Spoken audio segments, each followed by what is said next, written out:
The disappearance of Henry Baltimore Jr. 1973, 21-year-old Henry Baltimore Jr. had a very promising future ahead of him. He was an honors student at the University of Michigan, and he was a drum major in the school's marching band. However, March of 1973, Henry's future would be seriously compromised after he was attacked by two men in his apartment who proceeded to tie him to a bed before stealing $110 and some items from him.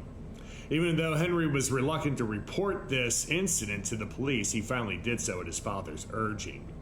A suspect named Roy Davis was soon arrested for participating in the attack and charged with armed robbery. Henry was scheduled to testify Davis's preliminary hearing but didn't show up. He resurfaced 2 days later and asked police to drop the case against Davis because he was frightened.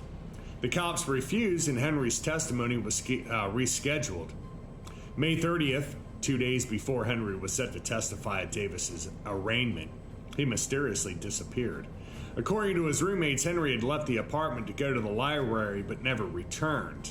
In spite of the obvious suspicions about Davis, his mother provided him with an alibi during the time period that Henry went missing, and no evidence was ever found to tie Davis to the disappearance. Because of Henry's absence, prosecutors ultimately decided to offer Davis a plea deal to lesser charges, and he received a 6-month sentence.